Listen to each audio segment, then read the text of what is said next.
বিপ্লবের হাত ধরে শিল্পবিহীন জেলার তকমা ঘোচাতে চলেছে দক্ষিণ দিনাজপুর। বালুরঘাটে 6 একর জমিতে প্রায় 9 কোটি টাকা ব্যয়ে গড়ে উঠছে ইন্ডাস্ট্রিয়াল পার্ক। এদিন এলাকায় সরকারি ইন্ডাস্ট্রিয়াল পার্কের জমি পরিদর্শনে এসে এমনটাই জানিয়েছেন পশ্চিমবঙ্গ ক্ষুদ্র মাঝারি শিল্প উন্নয়ন দপ্তরের ভাইস চেয়ারম্যান মোশাররফ হোসেন। এদিন যেখানে দপ্তরের চেয়ারম্যান ছাড়াও উপস্থিত ছিলেন রাজ্যের ক্রেতা সুরক্ষা দপ্তরের মন্ত্রী বিপ্লব মিত্র, দক্ষিণ দিনাজপুরের জেলা শাসক বিজেন কৃষ্ণা, বিধায়িকা রেখা রায় ছাড়াও অন্যান্য প্রশাসনিক কর্মকর্তারা। জেলা প্রশাসন সূত্রের খবর অনুযায়ী এই ইন্ডাস্ট্রিয়াল পার্কটি তৈরির জন্য সরকারিভাবে প্রায় 6 একর জমি এর আগেই বরাদ্দ করা হয়েছিল। ইতিমধ্যে সেই জমিতে ইন্ডাস্ট্রিয়াল পার্ক তৈরির সরকারি অনুমোদন মিলতেই এদিন যার পরিদর্শন করেছেন প্রশাসনিক কর্মকর্তারা। দ্রুততার সাথে যার টেন্ডার প্রক্রিয়ার মাধ্যমেই শুরু করা হবে কাজটি।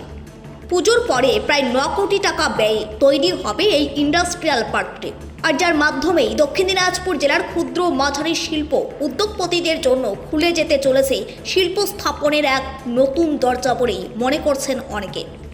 পশ্চিমবঙ্গ ক্ষুদ্র ও মাঝারি শিল্প উন্নয়ন দপ্তরের ভাইস চেয়ারম্যান মোশাররফ হোসেন বলেন,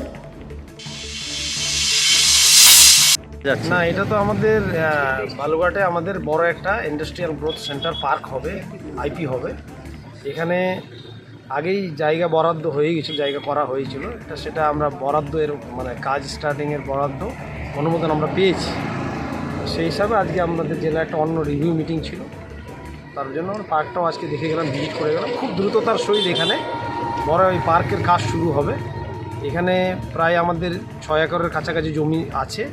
এই জমিতে এন্টারপ্রেনাররা তারা উদ্যোগপতিরা ব্যবসা করতে পারবে। আর বর্তমানে ক্ষুদ্র মাঝারি ক্ষুদ্র শিল্পে গভর্নমেন্ট অনেক সাবসিডি সুযোগ সুবিধা দিচ্ছে।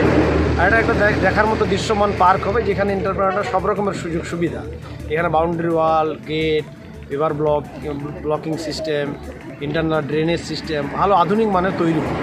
বেশ কয়েকজন এন্টারপ্রেনার এখানে বিজনেস করতে পারবে, মাঝারি ক্ষুদ্র শিল্পে তারা ইনভেস্ট করতে পারবে।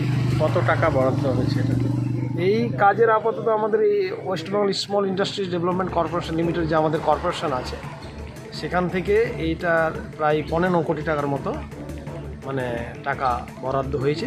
আশা করছি আমরা দ্রুততার সহিত এটা পুজোর পরেই, মানে পুজোর পরে আমাদের 22 তারিখের মধ্যে টেন্ডার লিস্টটা যে আছে এগুলো কমপ্লিট হয়ে গেলে পুজোর পরে আমরা কাজ শুরু করে দিতে পারবো। রাজ্যের ক্রেতা সুরক্ষা দপ্তরের মন্ত্রী তথা হরিরামপুরের বিধায়ক বিপ্লব মিত্র জানিয়েছেন, জাস্টিস ডিপার্টমেন্ট আছে, ওনারা গোটাটা ব্যাপারটা করবে। সমস্ত ডিপার্টমেন্টের সঙ্গে যুক্ত আছে, ও চেয়ারম্যান আছে, ভাইস চেয়ারম্যান আছে। তো সেই জন্য ও এসছে, আজকে নিজেই দেখে গেল। আমরা তো এর আগে একবার এসছি, দেখে গেছি, আমরা জায়গাটাকে আমরা চিহ্নিত করে নিয়ে গেছি। তো এটা পূজার পরেই আপনারা শুনলেন ওনার কাছ থেকে যে পূজার পরে আমাদের এই যে প্রাথমিক কাজগুলো সেগুলো শুরু হয়ে যাবে, এবং ওটা ডিস্ট্রিক্ট ম্যাজিস্ট্রেট নিজে এই ব্যাপারটা ডিল করে রয়েছে। আর ওই দক্ষিণ দিনাজপুর থেকে সীমান্তের কথার বিশেষ রিপোর্ট।